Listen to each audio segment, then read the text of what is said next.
Topic जो है वो हमने रखा है ओवरसीज़ पाकिस्तानीज़ के हवाले से। ज़्यादातर अगर देखते हैं तो ओवरसीज़ पाकिस्तानियों की बेचारों की प्रॉपर्टीज़ यहाँ पे डिस्प्यूटेड कब्ज़े हुए हैं या को और इश्यूज़ हैं। पाकिस्तान में इस तरह के हालात पैदा कर दिए, इस तरह की चीज़ें पैदा कर दी हैं 2022-23 से लेके 2025 तक 24 तक जो है वो 1 करोड़ आदमी जो है वो यहाँ से माइग्रेट करके 1 करोड़ 1 करोड़ आदमी के दोस्त बता रहे थे कि 1 साल हो गया उनको फ़र्द नहीं निकलवा सके क्योंकि वो कुछ डिजिटल सिस्टम हो रहा है और वो फर्दी लाहौर शहर में नहीं मिल रहे। बिल्कुल बिल्कुल। जो ओवरसीज पाकिस्तानी है उनके लिए खास परमिट बना दिया जाए। They should be treated as VIP citizens. मतलब एक बच्चा निकला, उसने जॉब की कोशिश की, जो दूसरे बेटे बजाओ जो उसको फीड करते हैं। मेरा था यहाँ पे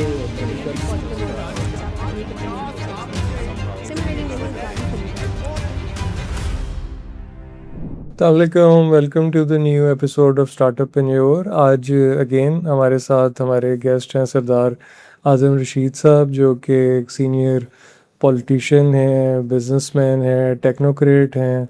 आज जो है वो का टॉपिक जो है वो हमने रखा है ओवरसीज़ पाकिस्तानीज़ के हवाले से, क्योंकि अगर हम देखें तो ओवरसीज़ पाकिस्तानी हम एक तरफ कहते हैं कि जी वो हमारी जो उनका जो हमारा जो ज़र मुबादला है उसमें उनका बहुत बड़ा रोल है, वो हमारी जो बैलेंस ऑफ पेमेंट में बड़ा एक रोल प्ले करते हैं, और फिर वो मुल्क से दूर जाते हैं, अपने घर बार को छोड़ के जाते हैं और बाहर से पैसे कमा के भेजते हैं। यहाँ की तरक्की में कई तरह से ओवरसीज़ पाकिस्तानीज़ का रोल है, लेकिन उस सारे में भी हम ओवरऑल देखते हैं कि उनको बहुत सारे इश्यूज़ जो हैं वो दरपेश हैं, और अदरवाइज़ भी पहले पैसे भेजने के इश्यूज़, फिर यहाँ पैसों की सेफ्टी के इश्यूज़, फिर प्रॉपर्टी के ज़्यादातर अगर देखते हैं तो ओवरसीज़ पाकिस्तानियों की बेचारों की प्रॉपर्टीज़ यहाँ पे डिस्प्यूटेड कब्ज़े हुए हैं या को और इश्यूज़ हैं। तो ओवरऑल आइडिया ये था कि हम आज ओवरसीज़ पाकिस्तानीज़ जो हैं उनके बारे में बात करें, उनके मसाइल के बारे में बात करें, और फिर आपके हिसाब से क्या ऐसी चीज़ें की जा सकती हैं जिससे ओवरसीज़ पाकिस्तानी जो हैं उनके लिए कोई गवर्नमेंट ऐसे, क्योंकि ओवर द ईयर्स हम देखते हैं कि कभी वो डिजिटलाइजेशन की भी बात होती है, स्पेशल कोर्ट्स तक बनाने की बात हुई पिछले दिनों में कि इनके लिए कुछ कोर्ट्स अलग से बने, लेकिन ऐसा अगर आप कभी उनसे बात करें तो उसमें वो अभी भी स्टिल वो कोई ऐसी कोई मेजर शायद चीज़ हो नहीं पाई उसके लिए। जी हाँ, इसमें उमर साहब जो सबसे पहले जो हमें डिटर्मिन करना है वो ये करना है कि ओवरसीज़ पाकिस्तानीज़ हैं कौन सी कैटेगरीज़ हैं। एक तो कैटेगरी ओवरसीज़ पाकिस्तानीज़ की वो है कि जो कि यहाँ से पढ़कर जो प्रोफेशनल बच्चे हैं वो वहाँ गए और उन्होंने वहाँ जाके अपना कैरियर बनाया। वो जो वहाँ जो कैरियर जिन बना वो वहाँ कंफर्टेबल हैं बहुत ज़्यादा। दूसरे जो लोग हैं वो लोग हैं जिन्होंने लेबर क्लास जो हमारी यहाँ थी, जिन्हें यहाँ किसी किस्म की कोई कंफर्ट नहीं था, बहुत बुरी ज़िंदगी गुजार रहे थे, ज़िंदगी की कोई आसाइश उनके पास नहीं थी, वो यहाँ से गए और उन्होंने जाके वहाँ बहुत छोटी नौकरियाँ शुरू की, और अभी तक वो छोटी नौकरियों के सर पर अभी मिडिल मैनेजमेंट में कोई आ जाते हैं, कोई लोअर मैनेजमेंट में ही जो है वो रिटायर हो जाते हैं। और उसके अलावा जो वो लोग हैं, तीसरी कैटेगरी वो है जो इन्वेस्टमेंट के पॉइंट ऑफ व्यू से जो हमारा बिजनेसमैन है उसने भी ये देखा कि मैं अपने फैमिली में अगर वो 3-4 भाई हैं तो एक भाई को मैं ओवरसीज़ पाकिस्तानी कहते हुए या बनाते हुए उसको मैं वहाँ सेटल करूँ, और जो मेरी यहाँ की इन्वेस्टमेंट है मैं वहाँ जाके बड़ी इन्वेस्टमेंट करके मैं पाकिस्तान से सरमाया लेके जाऊँ और वहाँ जाके मैं बिज़नेस करूँ। वो भी वहाँ क्वाइट सेटल्ड है इसमें अगर आप ओवरसीज़ पाकिस्तानी की। लेकिन जो ज़्यादा जो पाकिस्तानीज़ यहाँ गए हैं वो सारी जो है वो लोअर मिडिल क्लास है, और वो लेबर क्लास ज़्यादा पाकिस्तान से माइग्रेट करके वहाँ गई हुई है और वो रोज़गार की तलाश में गई हुई है। अब वो क्यों है वो एक बहुत बड़ा क्वेश्चन है, उसको हम डिस्कस करेंगे कि पाकिस्तान के हालात क्या हैं, और हमने पाकिस्तानीज़ जो हैं वो पाकिस्तान में इस तरह के हालात पैदा कर दिए हैं, इस तरह की चीज़ें पैदा कर दी हैं कि हमारे पास वो मौके ही नहीं रहे कि हमारा जो एक टैलेंटेड आदमी है, जो एक टैलेंटेड जो हमारी सोर्स है, वो बाहर जाके अपना सारा टैलेंट वहाँ जो है इस्तेमाल करे और फिर पाकिस्तान को यूज़ करे एज ए पैसिव इनकम के लिए और अपनी माँ बाप के लिए या अपनी फैमिली की अपब्रिंगिंग के लिए। सो उनके लिए जो आपकी लेबर क्लास है वो आपकी तकरीबन आप समझे 96.5% के करीब है। अच्छा। और जो दूसरी आपकी प्रोफेशनल क्लास है वो बहुत कम है, वो 3-4% के करीब है आपके पास जो गए हुए हैं। अब जो है उसकी माइग्रेशन जो है वो बहुत ज़्यादा शुरू हो गई। पिछले दफ़ा ये पता चला है कि तकरीबन 2022-23 से लेके 2025 तक 24 तक जो है वो 1 करोड़ आदमी जो है वो यहाँ से माइग्रेट करके 1 करोड़ 1 करोड़ आदमी गया। वाह। सो वो बहुत बड़ी तादाद की है। अब उसमें हमें गवर्नमेंट को ये आंखें खोलनी चाहिए और हम तो बताते रहते हैं गवर्नमेंट को ये क्या हुआ, लेकिन गवर्नमेंट फिर इसका जो हमें बताती है वो कहती है कि जी हमारे लिए तो ये बहुत बड़ा सरमाया है, हमारे लिए तो ये बहुत बड़ा एसेट है। तो हमेशा मैं उनके थिंक टैंक्स को ये बताता हूँ कि आपके लिए एसेट नहीं है। कभी भी वो मुल्क जो अपना एसेट, जो अपना टेक्नोक्रेट, जो अपना टेक्निकल माइंड, जो अपना ब्रेन बाहर भेज देता है और ब्रेन वहाँ यूज़ होता है और वो मजबूरी के तहत अपने ख़ानदान के लिए जो पैसे भेजता है, अगर हम ये चाहें कि जी उससे मुल्क चलता है तो वो मुल्क नहीं चलता। अब मतलब एक जैसे लोग कहते हैं कि जी हमने लोगों की ओवरसीज पाकिस्तानीज की सेक्रीफाइसेस पे अपनी इकोनॉमी चलानी है। जी हाँ, और आप देखिए ना कि आपका ब्रेन तो चला गया बाहर। जब आपका ब्रेन चला गया तो जो उसने यहाँ ब्रेन से कमाना था, जो यहाँ ग्रोथ होनी थी, वो ग्रोथ तो किसी और को दे रहा है वो। तो आप किस वजह से ज़िंदा है, वो भी मजबूरी की वजह से आपको पैसे भेज रहा है, क्योंकि उसके माँ बाप यहाँ हैं, उसकी फैमिली यहाँ है। और जैसे ही उसके हालात ठीक होते हैं, जब माँ बाप की वफ़ात होती है तो वो अपनी फैमिली को मूव कर जाता है, जब वो जो जॉइंट फैमिली सिस्टम में रहता है। और जो वो वेस्ट में वो लोग जो वो ये नहीं चाहते कि जी उनकी फैमिली वहाँ रहे और उस माहौल में रहें, तो वो अपने बच्चों को यहाँ रखते हैं। तीसरा, क्योंकि आपकी जो बहुत सारी जो लेबर क्लास है उसमें KPK और बलूचिस्तान के लोग बहुत गए हुए हैं, सिंधीज़ कम है और पंजाबीज़ कम है। सो उस वजह से बहुत बड़ी तादाद ऐसी है जो कि अपने वहाँ जॉइंट फैमिली सिस्टम्स को बिलीव करती है, और बिलीव करते हुए उनका, क्योंकि एक ही घर में उन्होंने 4-5 बहुओं ने रहना होता है, 8-10 भाइयों ने रहना होता है, तो दे बिलीव के जी हमारी फैमिलीज इधर रहें। वो क्या करते हैं कि वो साल में जो है वो वहाँ रहते हैं और 1-2 साल के बाद आते हैं, तो फिर 2-3 महीने अपनी फैमिलीज के पास रहती। अब उन लोगों के लिए भी बड़ी प्रॉब्लम है। अब उनके लिए जो एक ही प्रायोरिटी है, जो सबसे बड़ी प्रायोरिटी है, वो यही है कि जी पैसे कमाने। अब पैसा किस वजह से कमाना है, दैट इज़ वेरी इंपॉर्टेंट। अब पैसा सिर्फ एक चीज़ तो नहीं है आपकी ज़िंदगी में। आपकी ज़िंदगी में तो ये है कि क्या मैंने जो सब कुछ कमाया, क्या मैंने वो टाइम दिया अपने बच्चों को, जो मेरी आने वाली नस्ल है उसके लिए मैंने कुछ कंट्रीब्यूट किया। अच्छा, ये जो डायस्पोरा जो है, ये कोई आपको लगता है कि जो इनकी जो पैसे जो हैं वो कोई वैल्यू एडिशन में यहाँ लगते हैं, या वो मतलब ऐसे वेस्ट ही हो जाते हैं, या आपको लगता है कि लोग कोई फ्रूटफुल कोई बिजनेसेस या कोई ऐसी चीज़ में? जी बिल्कुल नहीं। This is a very important issue जो अभी आपने रेज़ किया है। इसमें जो उमर साहब ये है कि वो पैसा तो सिर्फ़ और सिर्फ आपकी डोमेस्टिक नीड्स के लिए पूरा होता है। उनकी इन्वेस्टमेंट अगर आप ओवरऑल देखें, ओवरसीज़ पाकिस्तानीज़ की तो जो हार्डली एनी इन्वेस्टमेंट है पाकिस्तान में, क्योंकि जिन्होंने आके यहाँ बिजनेस शुरू किया वो सब फेलियर थे, क्योंकि वो वहाँ पैदा हुए, उन्होंने वहाँ देखा। वहाँ जो अगर ज़िंदगी अगर क्लॉकवाइज चल रही है तो पाकिस्तान में अनफॉर्चुनेटली वो एंटी क्लॉकवाइज चल रही है। सो जितने बड़े बिजनेसमैन आए जिनकी वहाँ थी, ज़्यादा टेक्सटाइल में भी आए, केमिकल्स में भी आए, और बरतानिया से आए, अमेरिका से आए जिन्होंने बिजनेस, सब लोग जो हैं उन्होंने बंद किए बिजनेसेस और दोबारा वापस चले गए। सो वो ये समझते थे कि बड़ा इजी है, हम रहेंगे, बड़ी रिस्पेक्ट है, वहाँ तो एक्नॉलेजमेंट नहीं है, वहाँ तो मेरे पास सब कुछ होने के साथ नोबडी रिकग्नाइजेज मी और मैं तो अपने फैमिली के साथ रहूँगा। लेकिन उसको रियलिटीज़ ऑफ लाइफ नहीं पता। उसकी वजह ये है कि हमने कभी ओवरसीज़ पाकिस्तानी को प्रायोरिटी नहीं दी। हमने अभी तक, मुझे ये बताइए कि पहली बात कि सबसे इम्पॉर्टेंट है कि ओवरसीज़ की लिटिगेशन के लिए जो कहा गया था, अभी आप बता रहे थे, क्या ओवरसीज़ पाकिस्तानी के लिए स्पेशल कोर्ट्स बने?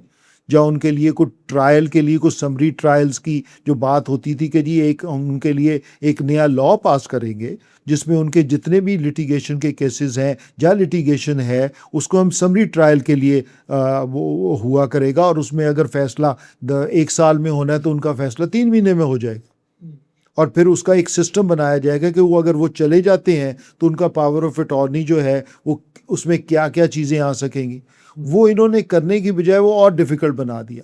अब आपका पावर ऑफ अटॉर्नी जो है आप दे ही नहीं सकते हैं जब तक आप बायोमेट्रिक ना कराएं।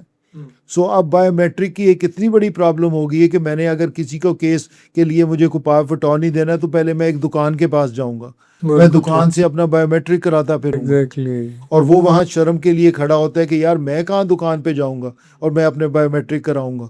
सो वो हर सिस्टम जो कि बनाना चाहिए था to facilitate the general public, वो अनफॉर्चुनेटली हमारे लिए उल्टा हो रहा है। अब जितना भी आईटी का सिस्टम है जो आपकी फैसिलिटीज़ के लिए बना है, सारा वो सिस्टम जो है वो प्रॉब्लम क्रिएट कर रहा है पाकिस्तान में, क्योंकि आपके माशरे में अभी तक आप तैयार ही नहीं हुए हैं आईटी के लिए। आप उसको अभी तक आप कंज्यूमर सर्विसेज में आईटीज़ को लाना तो बहुत बड़ी गलती है। अभी पहले ये देखें कि आप अपने रिकॉर्ड्स को आईटी में लेके आ जाए, सो दैट वो जो मैनुअल रिकॉर्ड्स चल रहे हैं वो एटलीस्ट कंप्यूटराइज हो जाए। अभी आपको इस चक्कर में नहीं आना चाहिए कि आप हर चीज़ जो है आईटी के थी। आप मुझे बताइए कि मोटरवे पे, अब छोटी सी मिसाल है but is of the record वाली बात है कि मोटरवे पे आपने कहा कि जी सब एम टैग लगाए के चलेंगे या ई टैग लगे, और भाई जो 50% से ज़्यादा व्हीकल्स छोटे छोटे शहरों से निकल के मोटरवे यूज़ करती हैं, उन्होंने कहाँ से एम टैग लगवाना है? उनके लिए आपने एक लेन, वहाँ इतना लंबी लाइंस लगी होती। ओ भाई अभी सब समझे तो सही कि पाकिस्तान की ट्रैफिक है क्या, पाकिस्तान के लोग हैं क्या, और जितना भी आपने आईटी का सिस्टम किया, रेवेन्यू का सिस्टम किया, आप हैरान हो जाएंगे कि यहाँ जो रजिस्ट्री करवाने का जो प्रोसेस है जिसमें अब वो कंप्यूटराइज प्रोसेस है, हम तो गुजरते रहते हैं ना जी, being agriculturist as well and developer as well, तो वो रजिस्ट्री करवाना तो अब इस तरीके की बात है जैसे दूसरी शादी करवाने की वाली बात। अच्छा, और इत्तेफाक से लाहौर में भी कोई एक दोस्त बता रहे थे कि 1 साल हो गया उनको फ़र्द नहीं निकलवा सके क्योंकि वो कोई डिजिटल सिस्टम हो रहा है और वो फर्दी लाहौर शहर में नहीं मिल रहे। बिल्कुल बिल्कुल ना फर्द। और फिर वो जो प्रोसेस है वो एक कमरे में एक उन्होंने 4x10 का कमरा बनाया हुआ है, उसमें उन्होंने एक कंप्यूटर रखा हुआ है और वो डील कर रहा है। वहाँ लाइनें लगी हुई हैं लोगों की, 200 आदमी वहाँ खड़ा हुआ है। आपकी बारी आएगी, सुबह जाएं, जाके शाम तक आपकी बारी आती है।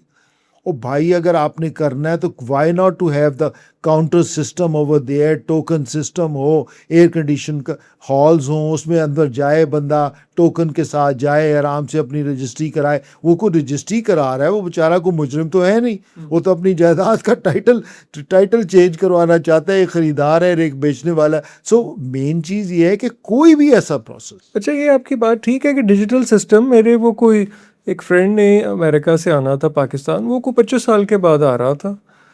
अब वो ऑनलाइन वीज़ा अप्लाई उसने किया और वो ऑलमोस्ट कोई मेरा ख्याल है कि कोई 3 हफ्ते वो परेशान रहा उस ऑनलाइन वीज़ा अप्लाई करने में। और वो कहे यार मैंने इंडिया का वीज़ा पिछले साल अप्लाई किया तो मुझे वो ऑनलाइन 15 मिनट में मिल गया, मैंने अपने मुल्क आना है तो मुझे 3 हफ्ते। आखिर में वो इतना डेस्परेट था कि कहता है यार मैं आता ही नहीं यार, ये क्या मतलब मैं अगर फाइनली मैंने सोच ही लिया तो ये मतलब वाकई डिजिटल सिस्टम अभी तक हर लेवल पे इश्यूज तो क्रिएट कर रहा है। इनफैक्ट मैं तो ये कहूँगा कि डिजिटल सिस्टम ने जो कि उन्होंने सर्विस ओरिएंटेड बनाए थे, उसमें डिजिटलाइज किया था, वो सब और सब जो है वो नेगेटिव चल रहा है। उसमें लोगों को जो होना चाहिए था उसकी बजाय उनको प्रॉब्लम्स में आ गए। आपका कहीं भी ऑनलाइन आप अप्लाई करते हैं, मैंने तो नहीं देखा कि आपको पुलिस का सर्टिफिकेट ऑनलाइन मिल जाए, मैंने तो नहीं देखा कि हाँ जी आपको शनाख्ती कार्ड ऑनलाइन मिल जाए, उसमें से 4 नुक्स निकाल के आ जाएंगे। जब तक आप नादरा के ऑफिस में नहीं जाएंगे, पर्सनली जाके मिलेंगे नहीं अपनी, जब तक बायोमेट्रिक जो प्रोसेस है फिज़िकल वाला, जो फिज़िकल इंटरेक्शन है, जब तक नहीं होगी, पाकिस्तान में कहाँ होता है। कोई फ़ाइल आप मुझे बता दें पाकिस्तान में एक ऑफ़िस में आपने मूव करनी हो और आप कहें कि मैं ऑफ़िस में मैं डिजिटलाइज होके तो मैं ऑनलाइन करवा लूँगा किसी किस्म का कोई, मैं एक फॉर एग्ज़ाम्पल मैंने एक कोई अपने घर का नक्शा ही पास कराना है, मैं छोटी सी बात बता रहा हूँ, वो मुझे आप करा के दिखा दें ऑनलाइन पे। So it is not made for that. अभी तक हम ना बने हैं, ना हमें करना चाहिए। हमें जो करना चाहिए कि जो रिकॉर्ड्स हैं जिसके लिए ब्लैकमेल आदमी होता है, रिकॉर्ड्स है आपकी एक्साइज एंड टैक्सेशन है, रिकॉर्ड्स आपका रेवेन्यू का है, रिकॉर्ड आपका पुलिस का है, वो सारे रिकॉर्ड्स को आप जो है वो आप कंप्यूटराइज कर दें, सो दैट वो जो मैनुअल काम है वो निकाल दिया। अच्छा, ये जो ओवरसीज पाकिस्तानी है, अगर देखा जाए तो इनके पैसे सबसे ज़्यादा डॉक्यूमेंटेड होते हैं ना, क्योंकि बाहर से भेजे, बैंक से भेजे, लेकिन उसके बावजूद सबसे ज़्यादा प्रॉपर्टी पे कब्ज़ा जो है वो भी इन्हीं के प्रॉपर्टी पे कब्ज़ा हो जाता है। तो मतलब ये क्या वजह है कि ये हर दूसरा तीसरा ओवरसीज़ पाकिस्तानी बेचारा जो मिलता है वो इस बात पे परेशान फिर रहा है कि उसके देखिए, उसमें ये बड़ी वैलिड बात है कि ओवरसीज़ पाकिस्तानीज़ को एक तो ये समझना ज़रूरी है कि वो ये समझते हैं कि शायद हमें, क्योंकि हम बाहर रहते हैं तो हमें वही फैसिलिटीज़ शायद पाकिस्तान में भी मिल जाएंगी, जबकि ये रियलाइज़ करना चाहिए कि पाकिस्तान की जो फैसिलिटीज़ हैं वो वही सिस्टम है जो दूसरे लोगों के लिए है। तो इनके लिए कोई नया सिस्टम जो है वो तो नहीं आ सकता। तो ओवरसीज़ पाकिस्तानीज़ की इम्पोर्टेंस इस वजह से बढ़ गई है on the point of view government के कि इनकी जो रेमिटेंसेस आती हैं, वो रेमिटेंसेस जो इस किस्म की हैं कि जो तकरीबन $30 बिलियन के करीब है, वो जो रेमिटेंसेस हैं उससे पाकिस्तान का बैलेंस ऑफ पेमेंट या जो आपका ट्रेड डेफिसिट है वो बड़ा बेहतर तरीके से वो बैलेंस ऑफ पेमेंट हो जाता है। और उसमें ट्रेड डेफिसिट जो आपने इंपोर्ट्स और एक्सपोर्ट्स का डिफरेंस है ना जी, ट्रेड डेफिसिट क्या है कि जो आपने बेचा है और जो आपने ख़रीदा है उसका जो डिफरेंस है उसको आप ट्रेड डेफिसिट कहते हैं। तो उस ट्रेड डेफिसिट में हम क्योंकि नेगेटिव जाते हैं, हमारी इंपोर्ट्स जो हैं वो ज़्यादा होती हैं, हमारी एक्सपोर्ट्स कम होती हैं। सो वो जो दरमियान का जो गैप है वो ओवरसीज़ पाकिस्तानी जो है वो पूरा कर देते हैं उनकी रेमिटेंसेस की वजह से, और उसी वजह से ये मुल्क चल रहा है। तो अब ये गवर्नमेंट ये कहती है कि ये बहुत अच्छी बात है कि लोग यहाँ से माइग्रेट कर जाएं। किसी ने पूछा था अमेरिका में कि अमेरिका की जो सक्सेस स्टोरी है वो किस पे बेस करती है, तो उन्होंने कहा था कि वो ओवरसीज़ लोग जो यहाँ B2 वीज़ा या B1 कहते हैं उसको, उस पे आते हैं, and that is the only success story कि हम ब्रेन ख़रीदते हैं। सो दे परचेज द ब्रेन, वो ब्रेन ख़रीदते हैं और पूरी दुनिया पे काबिज़ हुए हैं। हम अपना ब्रेन बेच रहे हैं और हम ये समझ रहे हैं कि जी ओवरसीज़ पाकिस्तानी जाएंगे और रेमिटेंसेस भेजेंगे और हम जिंदा रहेंगे। सो सबसे इम्पॉर्टेंट बात जो उनके लिए बहुत इम्पॉर्टेंट है ओवरसीज़ पाकिस्तानी जो वहाँ फेस करते हैं वो ये है कि lack of vocational training institutes in Pakistan.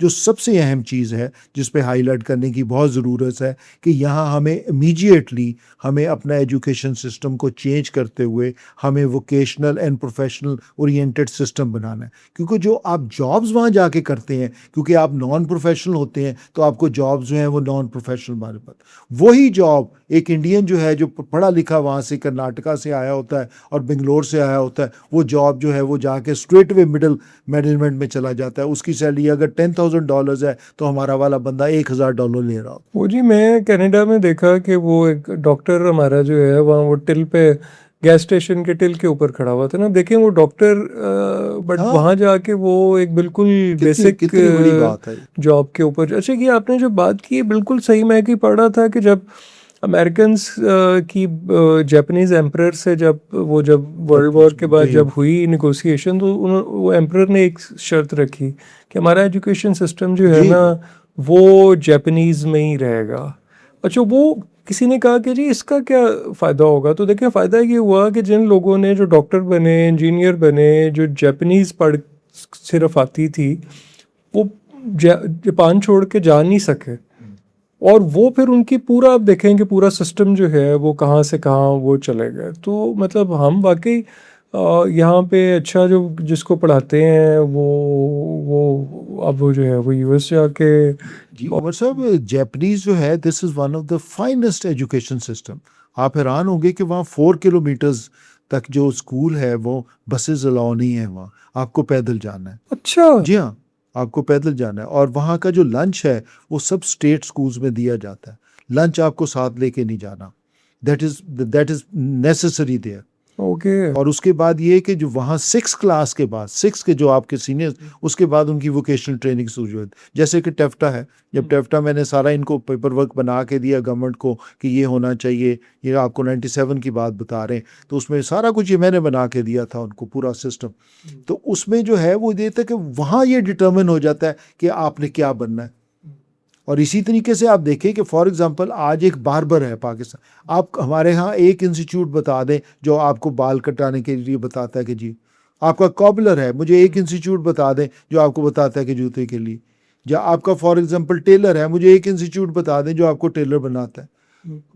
जेनिटोरियल services है, मुझे एक बता दें जो आपको जेनिटोरियल सर्विसेज बनाते हैं। ये जो आपकी कुक्स वगैरह, ये तो फिर भी 10 12 15 इंस्टीट्यूट्स होंगे जो होता है, अदरवाइज इसमें बेतहाशा चीज़ें हैं।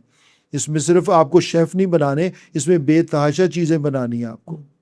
सो बहुत सारी जो चीज़ की ज़रूरत है, हमारा यूथ, हमारा जो पाकिस्तानी ओवरसीज़ है वो सफ़र करता है।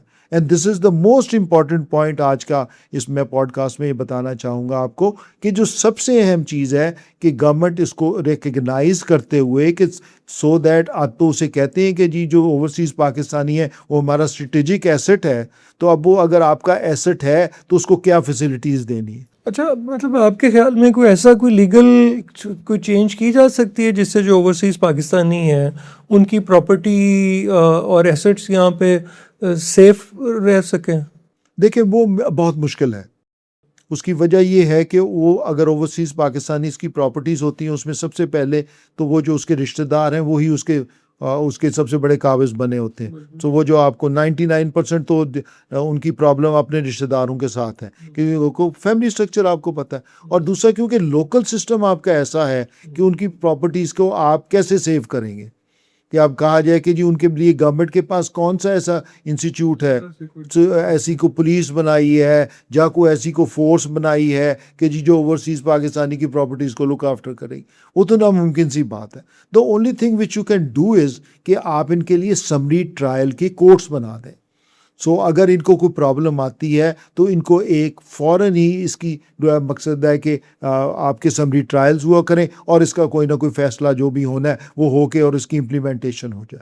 इसके लिए ओवरसीज़ के लिए इन्होंने बनाया है, इनका कमिश्नर अलग होता है, इनके लिए एक ओवरसीज़ फाउंडेशन वालों मिनिस्ट्री भी शायद मिनिस्ट्री भी अलग है ओवरसीज़ के लिए, वो बना के इनके लिए फैसिलिटेट तो करते हैं, लेकिन उसमें सबको तो नहीं अकोमोडेट किया जा सकता।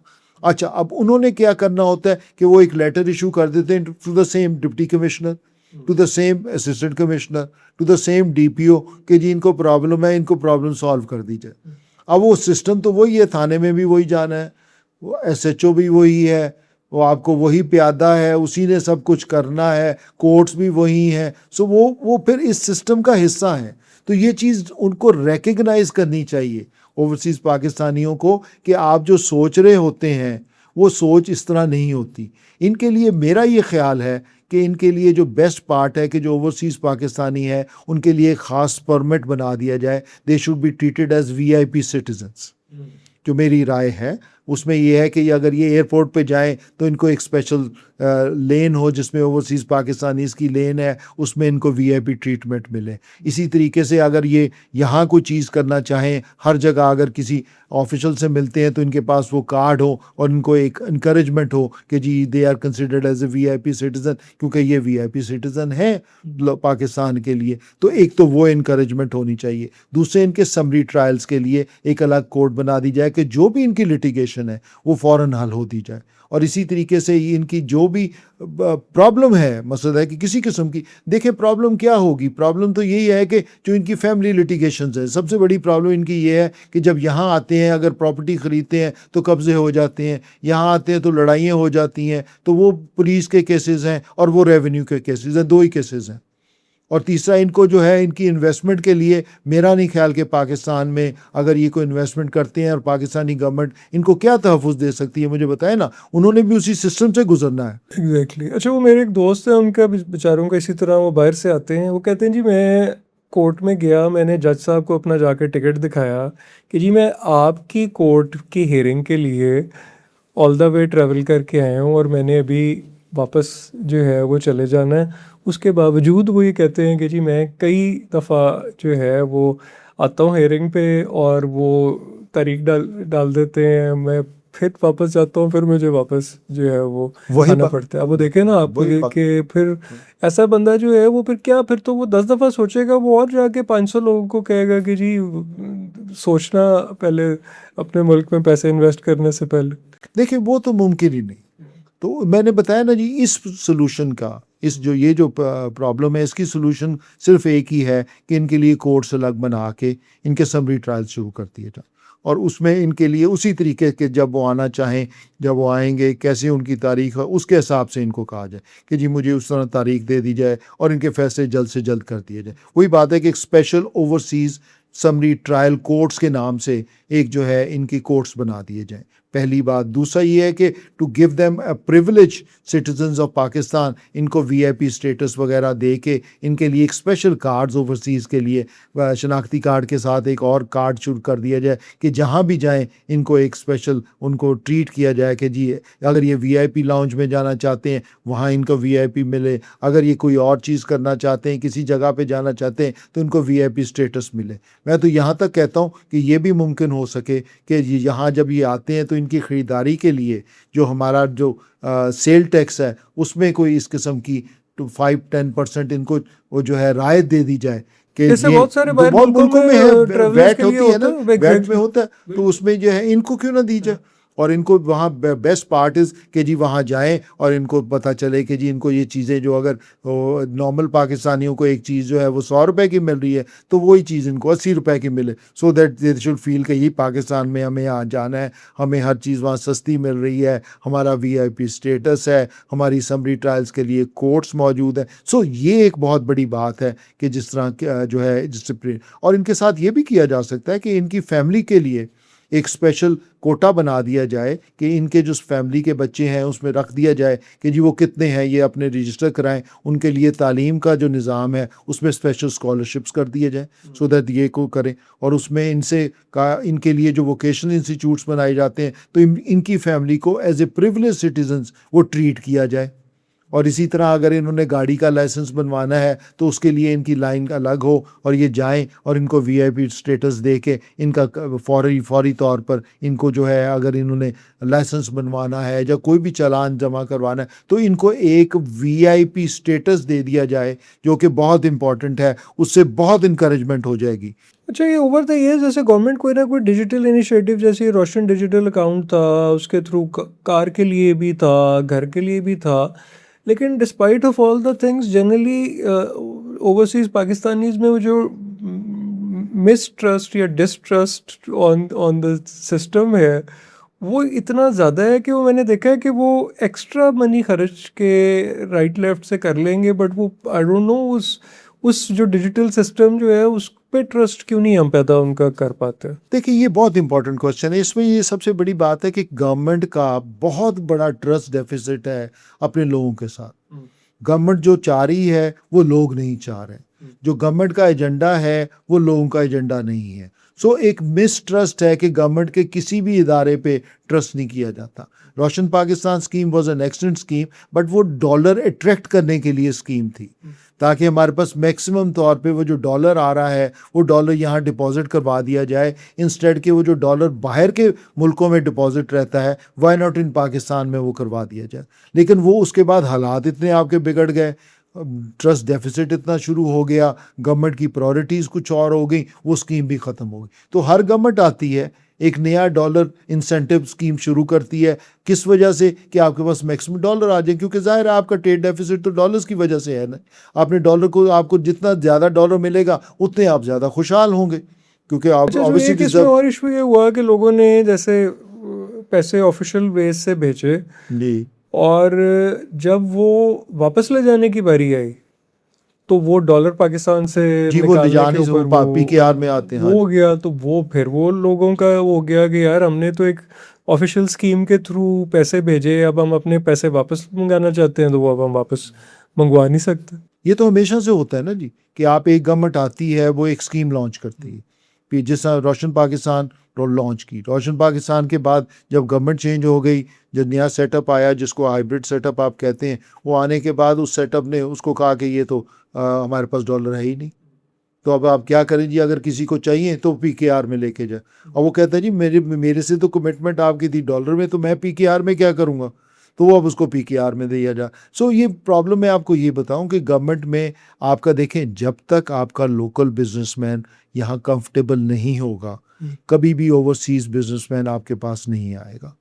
जब तक लोकल बिजनेसमैन ये कहेगा कि मेरा ट्रस्ट यहाँ है, मैं बिजनेस करना चाहता हूँ और ये तरीका है, उसके बाद आप सोचेंगे कि ओवरसीज़ पाकिस्तानी जो है वो कर सकेगा। ओवरसीज़ पाकिस्तानी की एक और बड़ी प्रॉब्लम है कि जो यहाँ बिजनेस कर रहे होते हैं उसके दोस्त, उसके रिश्तेदार उससे इन्वेस्टमेंट्स मंगवा लेते हैं। ये बहुत बड़ी लिटिगेशन है। उससे कहते हैं कि तुम पैसा तुम लगा दो, मेहनत मैं करता हूँ। तो उसके बाद उनका झगड़ा हो जाता है, जो कि होना होता है। तो वो जब झगड़ा हो जाता है तो वो उसकी लिटिगेशंस बहुत है। इसी वजह से मैंने कहा है कि इन बेचारों की जो प्रॉब्लम है, इन प्रॉब्लम जो है उसमें लॉ अमेंडमेंट करके समरी ट्रायल्स कर दिए जाएं और इनके लिए एक लॉ अलग कर दिया जाए कि जो ओवरसीज़ पाकिस्तानी के साथ धोखा करेगा तो उसकी सज़ा ये होगी।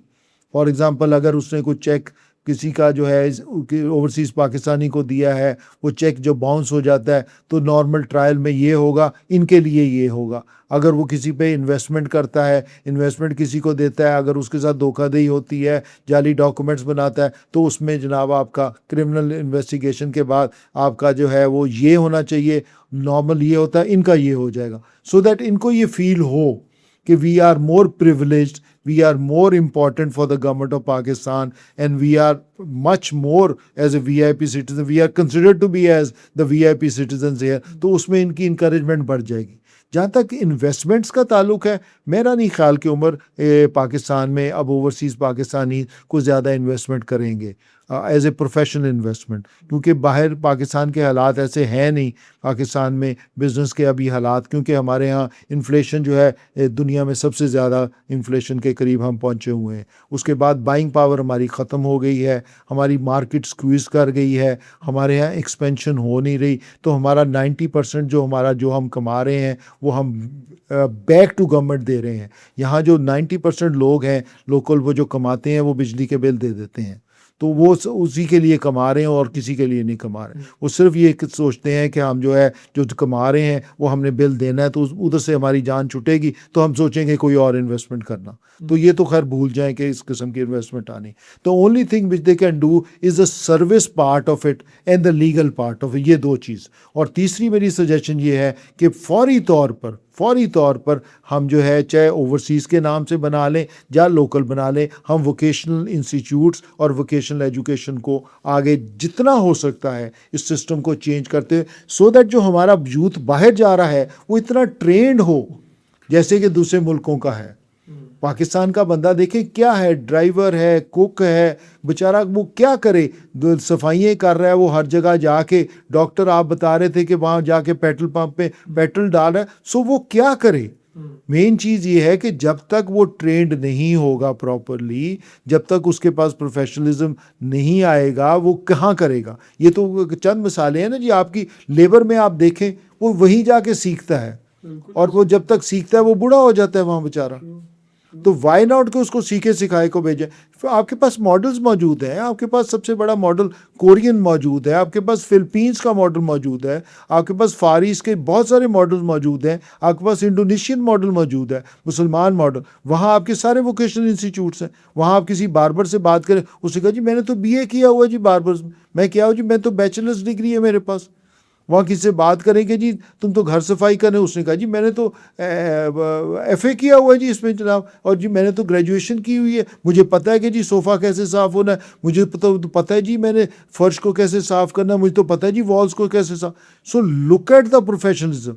अब एक बंदा, आप मुझे बताएं, अगर आप वहाँ हो, अब मुझे बताइए पाकिस्तानी जितने एंटरप्रेन्योर्स हैं बाहर और बिजनेसमैन हैं, उन्होंने 90% जो है वो पाकिस्तानीज़ नहीं रखे हुए, इस वजह से कि इनको आता कुछ नहीं।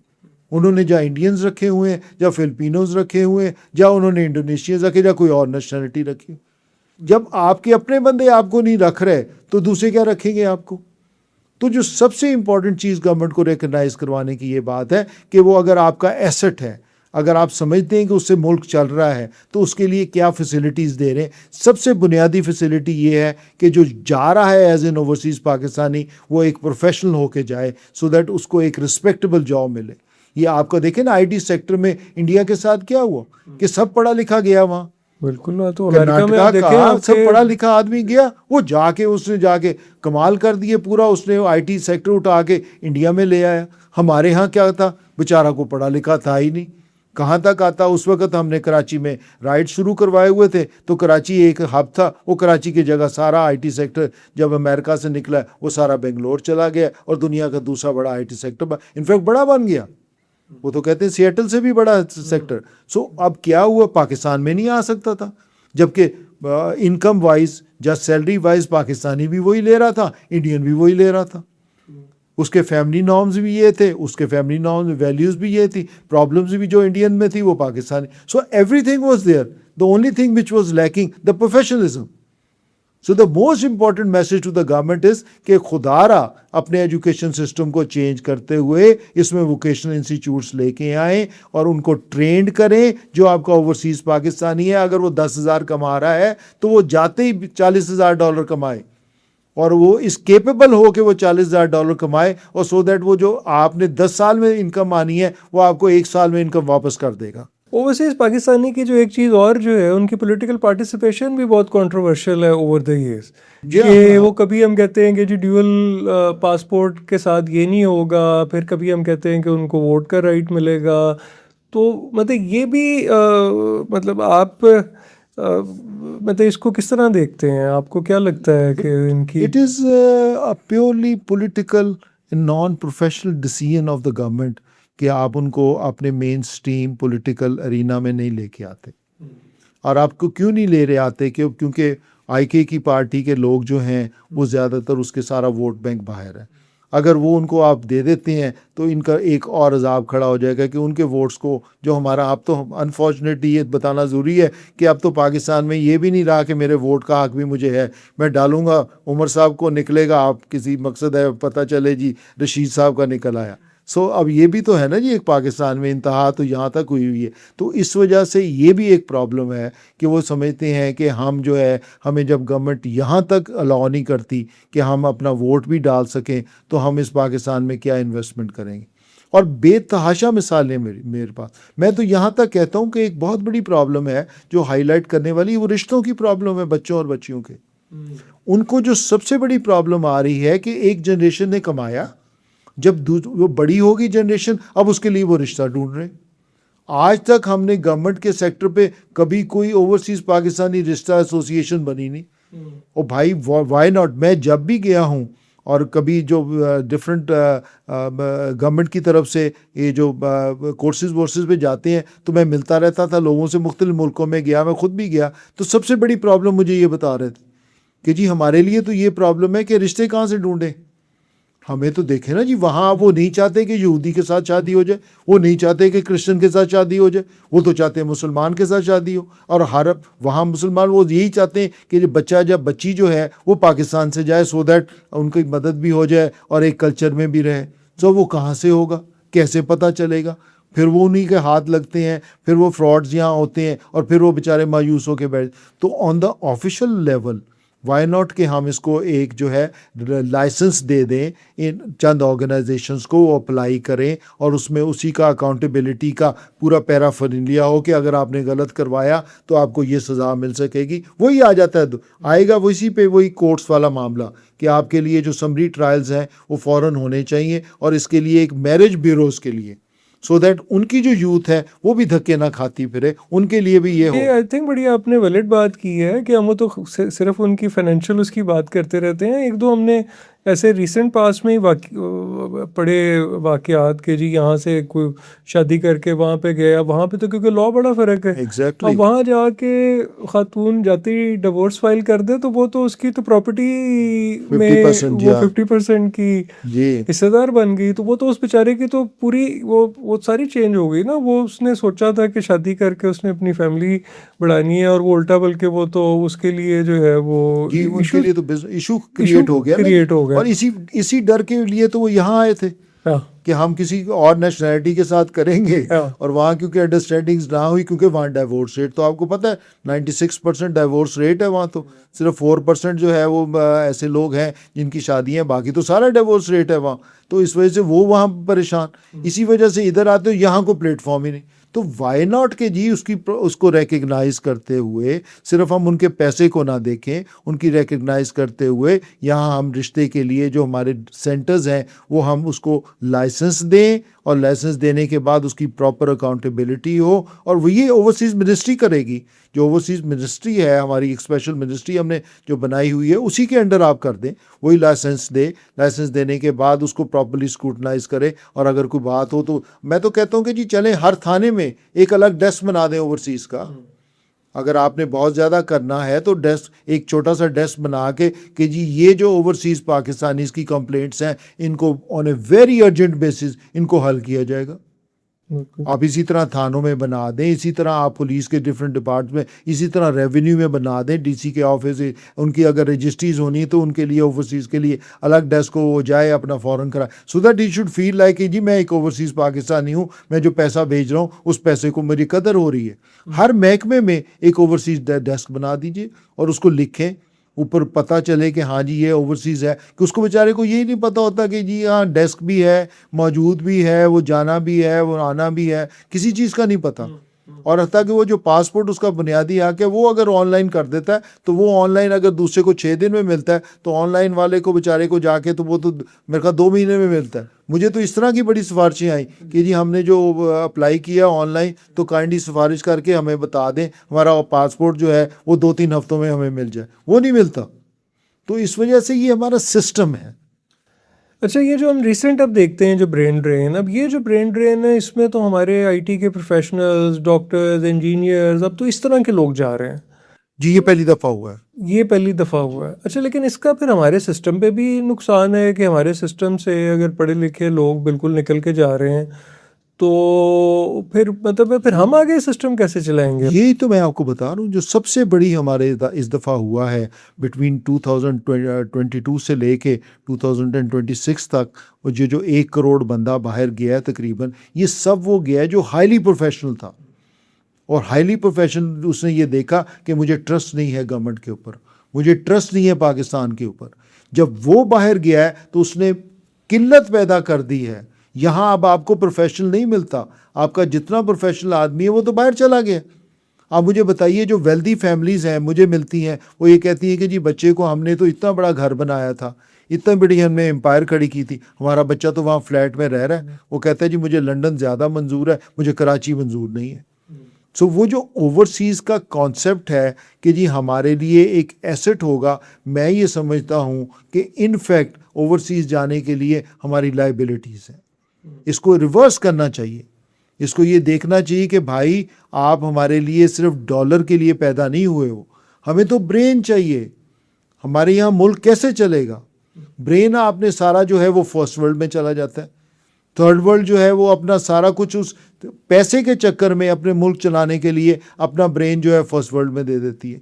अमेरिका, बरतानिया, पूरा यूरोप जो ये सारा ये क्या है? अब मुझे ये बताएं कि कितना चाइनीज़ जो है वो बाहर गया, कितना रशियन बाहर गया, कितना जो है वो जर्मन बाहर गया, कितना गोरा बाहर गया, ब्रिटिश बाहर गया? कोई भी नहीं गया। तो ये जो ओवरऑल कॉन्सेप्ट है हमारा, तो देखें छोटा मुल्क है, हमें तो बहुत ज़रूरत है। इंडिया एक बड़ा मुल्क है, इंडिया हमारे से बहुत बड़ा है, पॉपुलेशन बेतहाशा बड़ी है। अगर उधर आदमी उनका 5 करोड़ बंदा भी चला जाता है या 10 करोड़ भी चला जाता है तो 1.5-2 अरब पॉपुलेशन में कोई फ़र्क नहीं पड़ता। अगर हमारी जो है 20-25 करोड़ में 5 करोड़ भी बाहर चला गया तो बहुत बड़ा असर है हमारे लिए। तो इस वजह से ये बहुत इम्पॉर्टेंट है कि इसको इनकरेज ना किया जाए अपने ब्रेन को बाहर भेजने के लिए, इसको डिस्करेज किया जाए, अपने हालात ठीक किए जाए, अपना ट्रस्ट डेफिसिट को ख़त्म किया जाए, जो लोग चाह रहे हैं उस तरह की गवर्नमेंट बनाई जाए और इस पाकिस्तान को उस तरह चलाया जाए जैसे कि चलाने का हक़ है इसका पाकिस्तान का। इसको पाकिस्तान को ऑन एडहॉक बेसिस ना चलाया जाए, जो पाकिस्तान जो बेसिकली एक बिज़नेस एंटरप्राइजेज़ नहीं है, पाकिस्तान एक कॉरिडोर है। मैं पहले भी आपको बताया था कि सबसे बड़ी कुदरत की बात जो हमारे पास अनायत है, we are a corridor towards prosperity. हम सिर्फ अगर कुछ भी ना करें तो ये हमारे जो रास्ते हैं, जो हमारे बॉर्डर्स हैं, इनमें से जो ट्रेड होनी है, यही अगर गुजरती रहे तो हमें दुनिया में और कुछ करने की ज़रूरत नहीं है।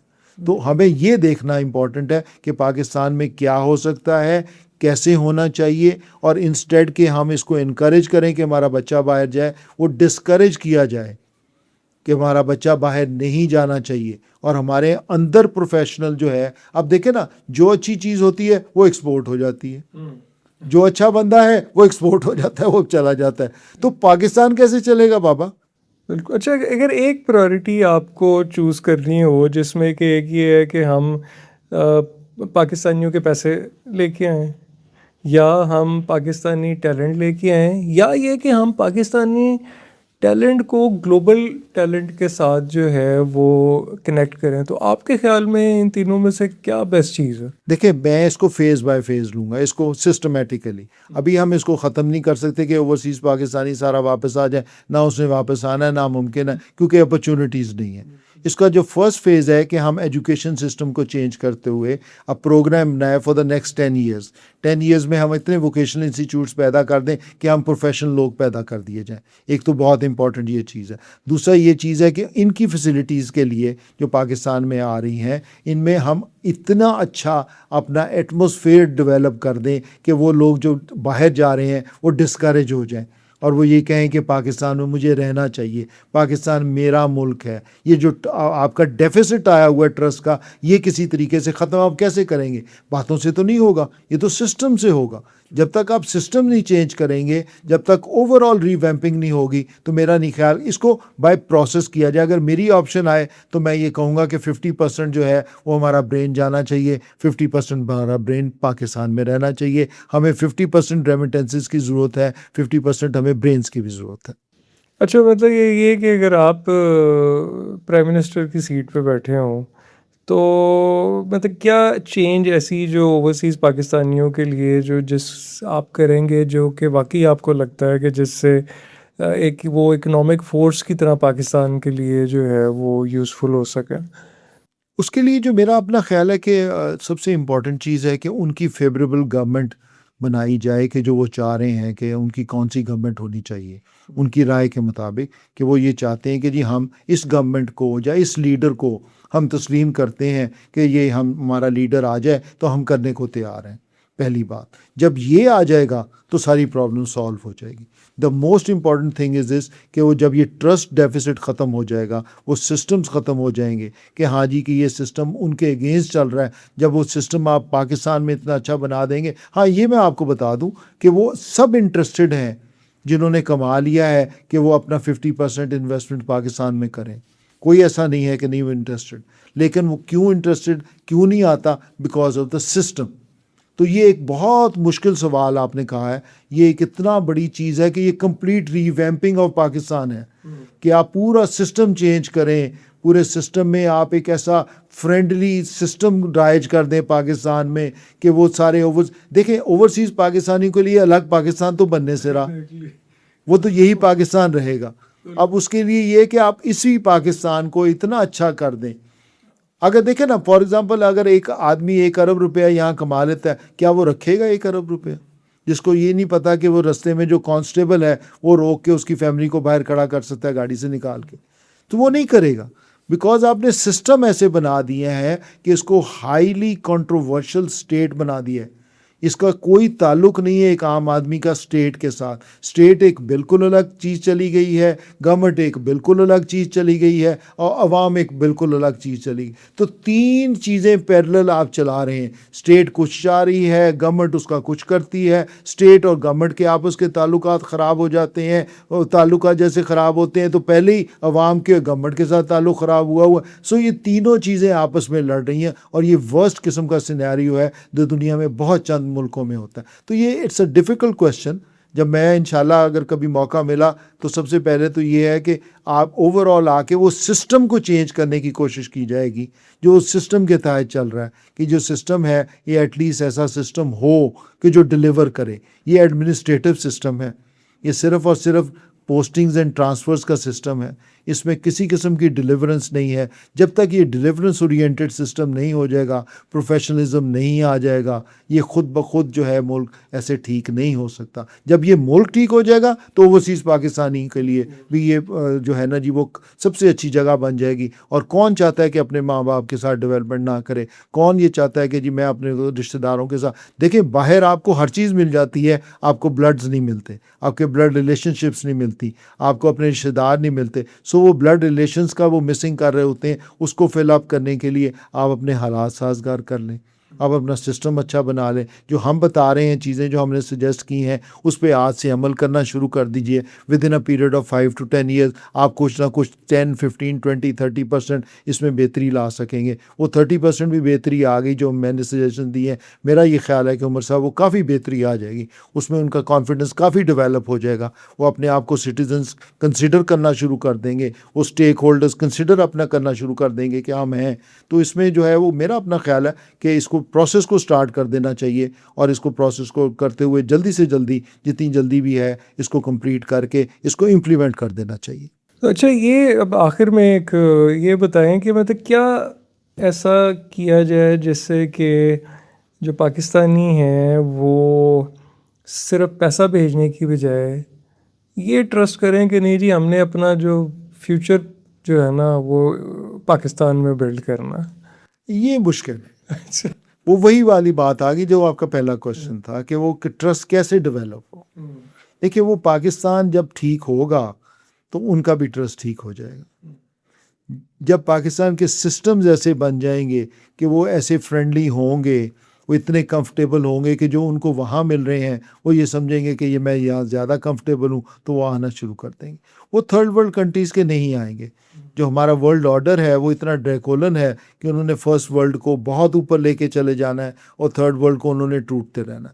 तो पाकिस्तान बेसिकली अनफॉर्चुनेटली जो है एक बफर जोन है between the Russia and the West, और इसके लिए जो है इसको कभी उन्होंने स्टेबल नहीं होने देना। आप देखेंगे कि हर 3 साल के बाद, चाहे गवर्नमेंट चल रही हो चाहे ना चल रही हो, उन्होंने 3 साल के बाद कोई ना कोई आपको आ जाएगा कि गवर्नमेंट चेंज होनी चाहिए। जैसे ही आप थोड़ा सा टेक ऑफ करना चाहते हैं उसी वक्त आपकी गवर्नमेंट चेंज कर दी जाती। तो ये वाहिद मुल्क है जिसकी गवर्नमेंट्स इतनी चेंज हुई है, आज तक कभी देखा है? ये वाहिद मुल्क है कि ऐसे लोगों को प्राइम मिनिस्टर बनाया गया जिनका पासपोर्ट ही नहीं था, जिनको पाकिस्तान में पता ही नहीं, इनको एयरपोर्ट पे पासपोर्ट दिया जाता है, वो प्राइम मिनिस्टर बन जाते हैं पाकिस्तान में। अब अवाम का इससे बेचारों का क्या ताल्लुक है इस पाकिस्तान से? आज ये पाकिस्तानी आप सीधा कर दें पाकिस्तान, अब मैं देखता हूँ तमाम ओवरसीज़ पाकिस्तानी 99% मैं आपको शर्तिया कहता हूँ वो पाकिस्तान में इन्वेस्टमेंट करने के लिए तैयार है। इन्वेस्टमेंट का मतलब क्या होगा कि अपना कोई ना कोई बच्चा भी भेजेंगे वापस। जब इन्वेस्टमेंट भेजेंगे तो अपना कोई ना कोई अजीज़ या खुद आएंगे या अपना कोई ना कोई सिस्टम ज़रूर बनाएंगे ऐसा जिसमें कि उनका जो है वो एक ह्यूमन वाला कॉन्सेप्ट जो है कि सिर्फ वो जो है वो हार्ड कैश ही नहीं आना, but the transfer of the human beings is also possible. तो वो भी यहाँ आएगा, यहीं स्टार्ट होंगे, यही फेवरेबल ज़मीन होगी, यही फेवरेबल पाकिस्तान होगा। So it's a difficult question और it's a difficult question to answer as well, because जब तक आप पाकिस्तान ठीक नहीं करेंगे इट इज़ नॉट पॉसिबल कि आपके लिए कोई भी चीज़ फेवरेबल हो। और ये ओवरसीज़ पाकिस्तानी जो आपके लिए बहुत बड़ा एक एसेट है, ये आप खो रहे हैं बिकॉज ऑफ दिस सिस्टम। के लिए एटलीस्ट इतना कुछ कर दें जो हमने आपको सजेस्ट किया है कि आप एक स्टार्ट कर दें एक प्रोसेस, उनको एक जो आपको बताया गया है कि उनको स्टेटस बेहतर दे दें, उनके लिए हर जगह बूथ अलग कर दें, उनके लिए समरी ट्रायल्स बनाने के लिए कर दें, सो दैट एटलीस्ट उनके लिए ये हो कि येस ये जो चीज़ें बुनियादी हैं जिस वजह से हम पाकिस्तान जाते हैं ये हमें एक एक्स्ट्रा ऑर्डिनरी जो है वो बेनिफिट्स भी हैं और एक्स्ट्रा ऑर्डिनरी हमें कंसिडर भी किया जाता है। तो उससे उनके लिए ओवरऑल जो है वो बेनिफिट हो जाएगा और जैसे ही हालात साजगार होंगे वो इन्वेस्टमेंट भी करना शुरू कर देंगे। उसके लिए तो कोई प्रॉब्लम नहीं है ना जी उनके लिए। तो दिस वेरी इंपॉर्टेंट। ग्रेट जी, thank you very much. Hopefully के पावर कॉरिडोर्स के जो लोग हैं वो कोई इन बातों को जो है वो देखें। और क्योंकि देखें हम जब बहुत बात करते हैं फॉरेन इन्वेस्टमेंट की, तो फॉरेन इन्वेस्टमेंट के लिए भी लोग ही कहते हैं पहले तो आप अपने इन्वेस्टर्स को ऐसी अच्छी इन्वायरमेंट दें और अपने लोगों को देंगे तो शायद ओवरसीज़ पाकिस्तानी फॉरेन इन्वेस्टमेंट और ज़्यादा लेके आएंगे। और जो बाकी लोगों के लिए शायद यहाँ आके इन्वेस्ट करना, तो फिर मेरे ख्याल है शायद थर्ड लेवल पे जाके उनके लिए कोई अट्रैक्शन हो ना, तो हम अपने लोग अपने ओवरसीज़ जो हैं उनको लिए अगर इन्वायरमेंट बेहतर करें तो होपफुली इंशाल्लाह शायद हालात में भी बेहतर हो सके इंशाल्लाह जी, बिल्कुल, वी आर वेरी होपफुल इंशाल्लाह। इंशाल्लाह। चलें, थैंक यू वेरी मच जी, थैंक यू।